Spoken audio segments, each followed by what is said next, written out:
Welcome to Fertility Friendly Food. I'm your host, Stefanie Accredited Practising Dietitian and Nutritionist and Director of the Dietologist, an Australian-based practice focused on optimising fertility through nutrition.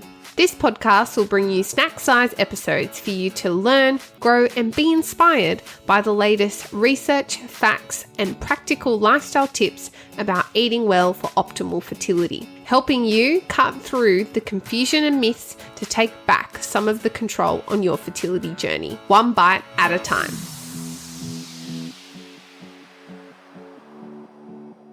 Welcome to another episode of Fertility Friendly Food. My name is Stefanie and I am an expert fertility dietitian and nutritionist and founder of The Dietologist and of course the host of this podcast. And today I am so excited to be welcoming Amara, who is a fellow dietitian in the fertility arena, to talk to us all about ovulation. So welcome, Amara. Thank you, Steph. I'm so excited to be here. Thanks so much for coming on. So tell us a bit about you and what you do so people can get to know you a bit better. So as you said, my name's Amara and I started my own fertility nutrition company, Foodbaby, after my own struggles to start a family. So like many people, I assumed getting pregnant would be quick, easy and even fun, but that wasn't the case for my husband and I. We struggled to conceive and were unfortunate enough to have 2 miscarriages before we went on to get pregnant with my daughter. So I found the whole process really challenging, and one of the parts that was really hard for me was the lack of control. So there's only a few days per month that you can actually try and get pregnant, and the rest of the time I felt really helpless. So being a dietitian, I turned to the science around diet and lifestyle pretty early on in the piece. And I was actually so amazed to find there was so much you could do to improve your fertility by making fairly small changes to your diet and lifestyle. And this wasn't really something we went into a lot at uni or working in other parts of nutrition. So this was so exciting. And the more I looked into it, the more I felt like there were things I could do every day to improve my chances of getting pregnant quickly and having a healthy pregnancy. And eventually I went so far down that road that I quit my job and started doing it full time and sharing that knowledge with other people. So initially I was doing one-on-one consults, but now I use technology to share that. So I run an online course focusing on optimizing ovulation.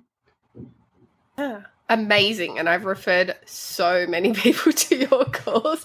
Whenever anyone asks me like really nitty-gritty questions about ovulation, I'm like, you need Amy's course, go and Yay.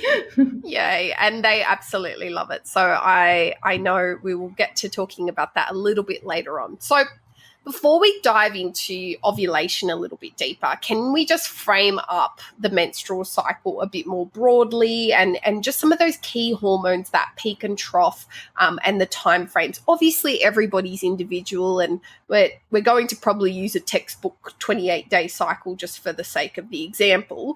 But like what are some of those markers that people could look for either hormonally or maybe even starting to think about how they can track for themselves at home? Yeah, excellent. So there are sort of 2 main phases of the menstrual cycle. The first is the follicular phase and the second is the luteal phase. But we actually generally talk about our cycles in 4 parts. So your cycle starts with menstruation.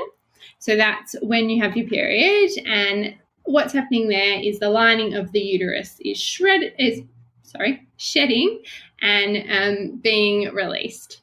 So then we move into the second part of the follicular phase, and that's where several follicles are maturing, and then one of these becomes the dominant follicle. When that dominant follicle releases the egg, that's ovulation. Then we move into the second half, the luteal phase, and the environment is set for implantation of a fertilized egg to occur. And so the body is waiting to see if conception's happened and if there's a pregnancy. If not, the lining starts to break down again and the cycle continues. In terms of the hormones, there are 4 key hormones involved that most people should focus on knowing about, just these 4. So first is the follicle stimulating hormone. And as the name suggests, that rises early in our cycles and stimulates our follicles to mature. Estrogen is the next one that starts to rise, and that's actually released by the dominant follicle. And that's generally the hormone that gets us starting to feel good again at the start of our cycles. So either a few days into your period or maybe towards the end, when you're getting that estrogen rise, that's when you start to have a bit of an uplift in your mood, and that's when you're fully into your follicular phase. Then we see the luteinizing hormone, sometimes just called LH, that rises next. And this is the one that people test for on their ovulation predictor kits, sometimes just called OPKs. And that is involved, the rise in that is part of what triggers ovulation. So that's why we test for it, because we know that that peak occurs just before ovulation itself. And last but certainly not least is progesterone. And that rises after ovulation in that luteal phase of our cycle, and it stays high if a pregnancy occurs. And progesterone is responsible for a lot of our PMS type symptoms as well as early pregnancy symptoms. And that's why the two of those are quite similar. So we have things like achy breasts that some people think might be a sign of early pregnancy, and they definitely could be. But they could also just be a sign that ovulation's occurred and progesterone's high in that phase of your cycle. Wow. It's amazing how dynamic females are. Fascinating, right? I always just think, wow, males are just, their hormones are just a little bit more flatlined in comparison. Yeah, and we're going through this whole amazing change like every month or so.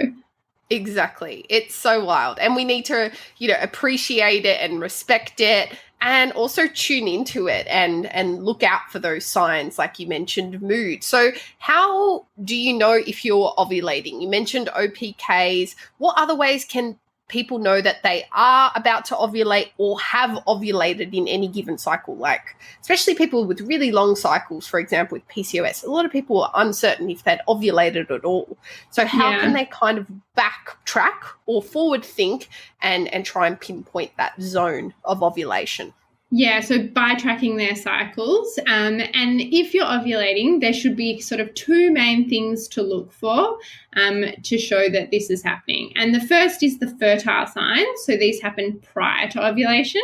And then the second is the signs of a progesterone increase, because that progesterone only increases in the second half of your cycle if ovulation's occurred. So you can sort of look at both those 2 things and get a picture. So some examples of fertile signs would be that LH spike on your ovulation predictor kit, so getting a positive OPK, an increase in cervical mucus, and particularly cervical mucus that is like egg white in consistency. So literally resembling raw egg whites, and you can have a Google of that if you never have seen it before. And also you mentioned changes in the mood, which I think is really interesting. So you will probably notice an increase in your sex drive, for example, as one of the fertile signs. And that's, again, in the lead up to ovulation. And then we look for the signs of the progesterone increase after ovulation. So this is sort of confirming that it's happened. So these might be an increase in temperature. So you can track that either basal body temperature, or there's devices now which you can track your body temperature a little bit more easily. And then you might see a rise in progesterone either on a urine test or a blood test. And that's something that's normally done. A blood test is normally done by a fertility specialist to kind of confirm that ovulation's happening. And that will be at 7 days post-ovulation. We tend to see that peak of progesterone. And then signs of progesterone increase also include things like just having a normal period for you. So similar length, similar amount of PMS, similar amount of flow, as well as minimal days of spotting before that starts. So if you're tracking, we're looking for both those 2 things. So signs of the fertile signs prior to ovulation, and then confirmation of that progesterone rise afterwards. I'm so glad you talked about those progesterone signs, because I think that's probably one of the most overlooked things that I see when working with clients one-on-one, is that they're not exactly sure that their progesterone is rising adequately to support the pregnancy. And it's a pretty easily solvable situation medically. And so just doing some basic things can help you get a bit of a clue, and then you can always go and confirm that with a fertility specialist with some blood work and some further investigations. Absolutely. I have a question for you, Amy, which is OPKs and PCOS. I think sometimes this is an arena where people get a little bit confused. Like, is the LH actually reliable with PCOS? Is it just not worth looking at it at all? But then I often see people tracking BBT with PCOS feeling confused about what that chart is meant to look like. So with PCOS in particular, or very long cycles, for example, do you have any words of wisdom about what option to start with that would probably give you the most reliable information? Yeah, that's a really good question and such a common one. So we know in PCOS there tends to be elevated levels of LH, and people can also have multiple peaks before ovulating. And what we think is happening when that happens is their body sort of gears up and tries to ovulate, and it doesn't work out. So that way they can be getting all these positive OPKs, but then not ovulating. Their cycle just keeps going. So there are two sort of ways you can go around this. The first is, as you mentioned, to use temperatures instead and be tracking ovulation in that second half of the cycle and confirming after it's happened. And that's a great way to do it, but it has a limitation if you're trying to conceive, in that, sure, you confirmed that you've ovulated, but you do it after the fact. So you've missed your fertile window. So we know that after the egg is released, it only lives about 12 to 24 hours, whereas the healthy sperm have a life of about 5 days. So when you're trying to conceive, we want the sperm there before the egg is released. So you need to know before you ovulate. So confirming ovulation is great and definitely important, but if you haven't tried to conceive during that fertile time, it's not going to do you much good if you're trying to get pregnant. So that's where tracking LH can be useful in polycystic ovarian syndrome. And what I recommend for people in that scenario is a device called Mira. So Mira is a fertility tracker that tracks for LH, but instead of giving you a positive or negative, it tells you the amount of LH that you have. And so the cool thing about that is you can see if you've always got elevated LH, you can see that. But the other cool thing about Mira is that you can also use it to track for estrogen. And so you see the estrogen rise before the LH, so you're getting more of your window there. And you can now also use it to track for progesterone. So you're sort of getting all those phases of the cycle. So much data. Just imagine. I can just visualize the graphs now, and they would be beautiful. I love the graphs. I know the graphs, and you sort of touched on this before, are pretty intimidating at first. So when you don't know what you're looking at, it's a lot to try and work it out. But once you get a hang of that and you start being able to understand that, the information is so valuable and you can learn so much about your body. Yeah, it's so empowering too for people to see exactly what's going on in their body, and then they start to connect it with maybe their mood or how snappy they've been with their partner or at work, or, just other parts of your life. How you perform when you go to the gym is different in different parts of your cycle. What you feel like eating is in different parts of your cycle.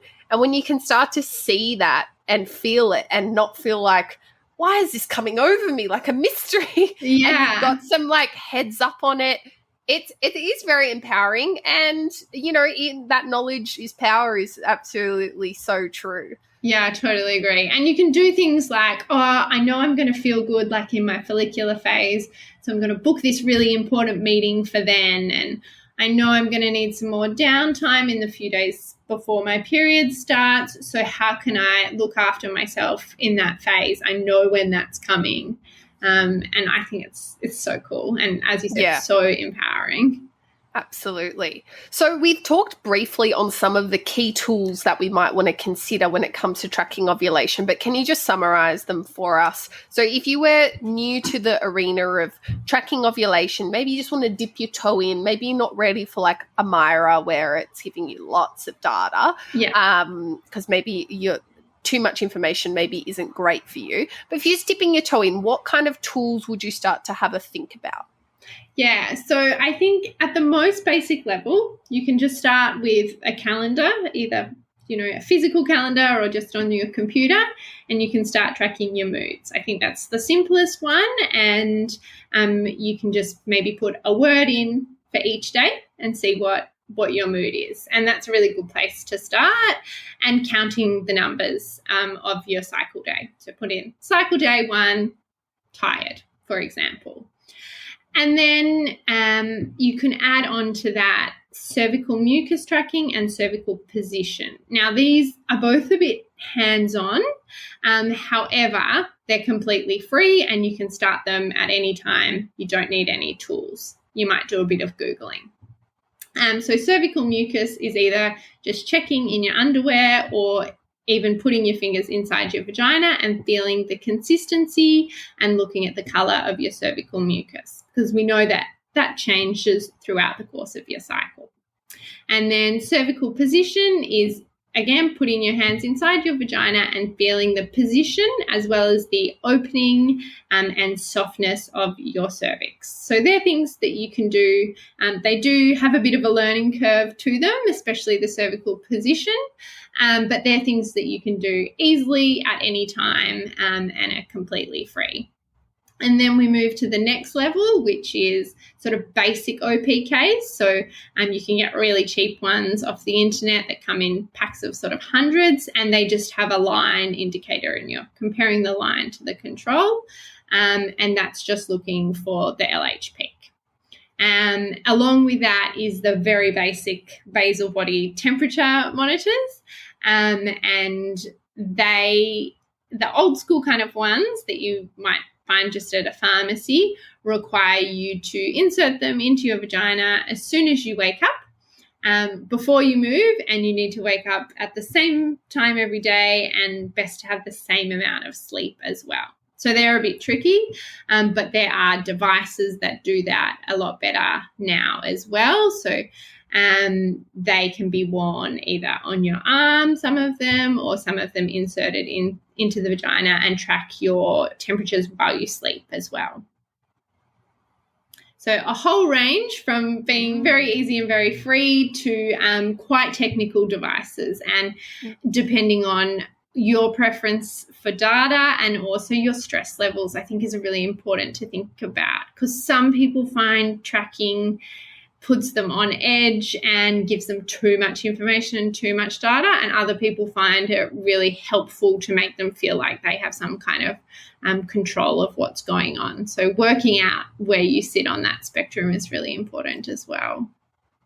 You took the words right out of my mouth. I was about to say the exact same thing. Like, some people are just going to be like, yep, I know from my cervical mucus when I went to go pee, I could see from my underwear that there was more cervical mucus. I knew it was around that time. Yeah. Versus other people want to know exactly what levels is happening and when and what day and so on. And I think that is very individual, and there are so many scenarios that are going to have to come into account. For example, if you are a female with vaginismus or vulvodynia and you experience quite a lot of pain with sexual intercourse, and that's how you're currently trying to conceive, you might want to be very specific about when that's going to happen, because you want to maximize your chances, but you want to minimize how often, because maybe it's really painful for you. And that's the case for people with endometriosis as well. So there are so many circumstances, and I think sometimes when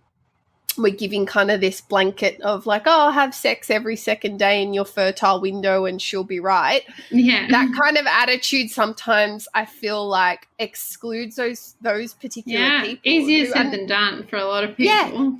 Yeah. And then it's like, well, what is a fertile window? Yeah. Anyway. And it's kind of that zone around ovulation, which we've been trying to talk about in this podcast episode. But I just wanted to put that out there in case somebody's listening to this that's like, I really need to get it down to a real fine art because I need as much of a accuracy around when that happens for us, because that's what works for me and my pain levels in my life. So yeah, thank you for sharing those tools with us. So what is considered, quote unquote, the most accurate or the best? Because I know I'm going to get this question off the podcast, so I'm going to preempt it when it comes to tracking ovulation for those trying to conceive.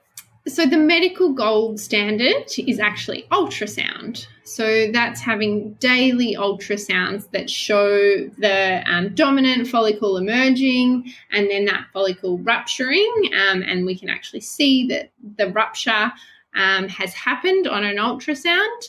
But that's actually really rare. Even when you're having monitoring done, you're not having daily ultrasounds most of the time.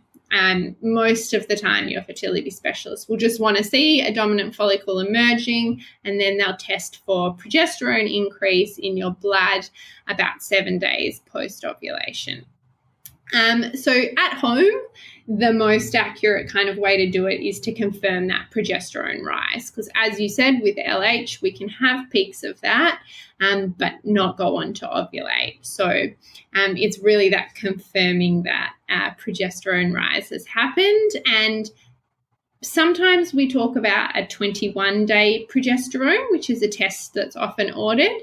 And what that means is the progesterone rise 7 days post-ovulation. So I think that's an important thing that some people's doctors, particularly if you're not really seeing a fertility doctor, if your GP is just checking on things for you in the early stages of trying to conceive, doesn't necessarily get pointed out. So we want that test done 7 days after ovulation, because that's when progesterone peaks normally. Yeah. And so that means if you ovulate on day 20, it's not going to be cycle day 21 for you. It's going to be cycle day 27. Exactly. And that's what we see a lot of people who have irregular cycles, just trying to, and who might be ovulating just at a different time, and then they think they're not, which we don't want that. We want to be actually getting an accurate picture. Yeah, absolutely. So I know we've talked about a few different scenarios, but what can go wrong with ovulation, and what are the causes, underlying causes or potential contributing factors to those that, we have a lot of opportunity to correct this with diet, lifestyle, and medical intervention as well. So what are some of those scenarios where ovulation isn't quite going to plan? Yeah, so lots of things can interfere with ovulation, and these are mostly things that mess with our hormones. So I talked about those 4 hormones at the start, and they're in a very delicate balance with each other. And anything that messes one of them up really cascades and messes up the rest of them, and then that can cause problems with ovulation. So this can either mean that ovulation doesn't happen or it takes longer to happen. And we know medical conditions like polycystic ovarian syndrome do this, for example, but also there's lots of evidence that our diet and lifestyle can do it. So in fact, about 50% or more of cases of ovulatory infertility, so not being able to conceive because of not ovulating, are caused by lifestyle factors. And there are sort of 3 main parts of diet that I like to focus on in terms of optimizing ovulation, and these are things that I cover in my course. And these are kind of 3 key ways that what we eat affects our hormones, and they're blood sugar balance, inflammation, and gut health. And they're all really important to make sure that our hormone levels are as they should be, and that way nothing goes wrong with ovulation. Yeah, there's so many things that can go wrong in that delicate balance. It's amazing that ever goes right. When you think about how many ways it can go wrong. And we know there is a very high prevalence of ovulatory infertility or delays to conception due to either not knowing when ovulation's happening or it's not happening at the time that you think it might be, and short luteal phases, not enough progesterone. Like there's all sorts of cycle, I call it cycle architecture dysfunction. Yeah. So the cycle structure is a little bit out of whack for whatever reason. What advice would you give to someone trying to conceive when it comes to cycle tracking? Say they're, just getting started, or maybe they've been doing it for quite some time. They maybe can't make heads or tails of it. Who can they talk to, or how can they, take that next step to try to get to the bottom of what ovulation is looking like for them personally? I think so. Listening to things like this and learning a bit about what to expect is a really good place to start, and finding out what is happening inside their body in every cycle so they know what to look for and what it could possibly mean, and then trying to translate that to their body. So we know everybody's different, and so getting to understand what your normal is really important. And that could just mean like tuning in a bit more and paying a bit more attention, maybe keeping some notes and seeing sort of what's happening for you in a normal cycle and getting to know your pattern, your personal indicators. And that way, if things aren't looking as they should, then you can see that maybe you should be talking to somebody about it, and really having those conversations with a professional. And your GP is usually going to be the first place to start. Yeah, absolutely. And then even looking at things like cycle tracking, which is kind of a lower intervention on the fertility specialist offering scales. I think a lot of the times when we think about fertility doctors, everybody just thinks IVF. IVF, yeah. Yeah. But there is a lot of different ways that fertility specialists can actually help before you even get to that point. And I think cycle tracking is by far one of the greatest tools that they can offer on that kind of lower intervention scale, because they can pick up things because they're seeing you so frequently within that cycle with ultrasounds and blood work. And, if hormone levels aren't quite where they need to be, but we're just missing it when we're doing some spot blood tests and we're not actually seeing what's happening across the cycle, then, it makes it harder to get a full picture and really kind of tailor things to you further from a diet perspective, like you talked about inflammation and gut health and so on, but also from a medical standpoint as well. So, yeah, I think fertility specialists sometimes get a bit of a they are in a bit of a fearful category for some people who've been trying to conceive and are having a hard time or having delays because they're worried that they're just going to end up doing IVF, which isn't always the case. Yeah, and absolutely. A good fertility specialist will take you through the phases before that, and there's so much you can do that's not IVF. Yeah, absolutely. Beforehand. In your experience, what have been some of the benefits that people have experienced from tracking their cycle? So I've seen people start tracking and realise that actually they were completely missing their fertile window. And this often happens with people with longer cycles who have just sort of assumed that just because their cycle's longer, they would still ovulate at day 14-ish, whereas they're actually ovulating a lot later than that, and so they're missing their cycles, and they start tracking and hitting the fertile window and going on to get pregnant, which is really exciting because obviously such a low intervention option, and is really life-changing for them. And there's actually scientific evidence that shows that tracking your cycle does help decrease time to pregnancy, so that does happen.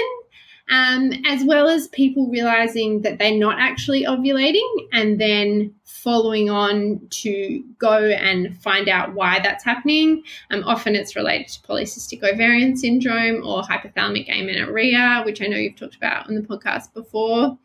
So actually having that information so they can do something about it is really great. And the other thing that's pretty cool is if you're working with a dietitian, like for example, if you're working with Steph and you're tracking your cycle, then you can start to see some changes in your cycle, particularly if you've had irregular cycles, and you know that what you're doing is actually making a difference. So when you start working with a fertility dietitian, unfortunately, most of the time you don't magically get pregnant straight away.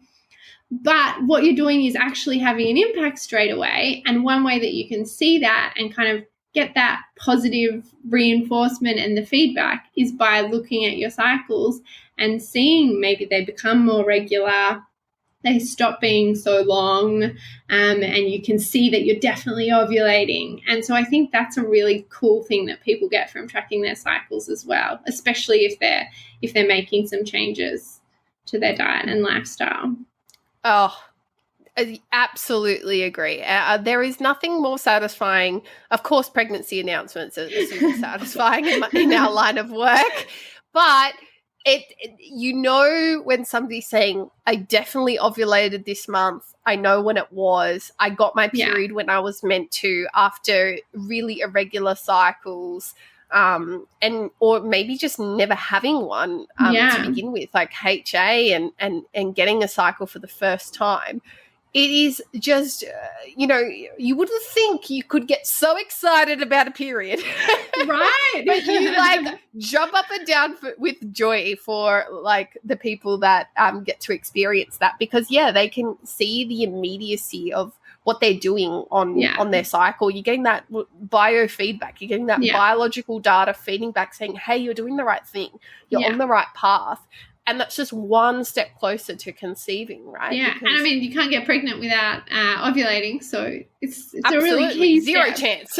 Yeah. Zero chance of conceiving without ovulation. So we really need to, celebrate those wins as well. Yeah. So for those of you who are listening and maybe you're trying to conceive and it hasn't happened for you yet, and, celebrate those times where you ovulate as well. And as heartbreaking as your period is when it comes around when you're trying, I just always say, hold on to that ovulation, because it's a sign that things are working for you. It's just sometimes maybe a little bit of extra time or some assistance, and we've outlined different ways you can track things and pinpoint them and where to get extra help from and so on. So absolutely take those parts. But we hang on to the win of ovulation pretty hard around here. Me too. Yeah, absolutely. So thank you so much, Amara, for coming on to the podcast. We absolutely loved picking your brains about ovulation. Now, where can people find out more about you and Foodbaby Fertility and everything else that you offer? They can find me on Instagram. So my name is Foodbaby Fertility, or they can sign up to my newsletter. So I'm always sharing lots more content on there. So you can do that via my Instagram page or on my website, which is foodbabyco.com. And also, can you tell people a bit about your Optimizing Ovulation course? Because I know it's so fabulous and everyone is going to want to join after listening to this podcast. So I'm just about to relaunch my course. So I tried to just make a few little tweaks and refilm the videos, but I ended up packing heaps more information into it. And it's gone from a 4-week course to an 8-week course, because there's so much. I could just talk about ovulation all day, as you can probably tell. So that's going to relaunch very soon. Make sure you're on my email list to get the news about that. So in that course, it really teaches you even in more detail about understanding your cycles, tracking your cycles, how lifestyle affects ovulation. And then we go through those 3 pillars of how to optimize ovulation. So blood sugar balance, gut health, and managing inflammation. And then we delve into the nitty-gritty details of exactly what you should be eating to optimize ovulation. And there's lots of fun bonuses, lots of videos, recipes, meal plans, and a great community of support in there as well. So I'm really excited to bring the new course to you. I've got people testing it at the moment and getting some really great feedback on that. So I don't have a release date just yet, but if you're following my newsletter or Instagram, you'll be the first to know. Oh, awesome. Well, go over and follow Amy on Instagram because that course it was already amazing. It sounds even more amazing now. So I can't wait for people to experience that. Yay. Thanks, Steph. Thank you so much for joining us. We'll leave all those links below. And until next time, everyone, bye.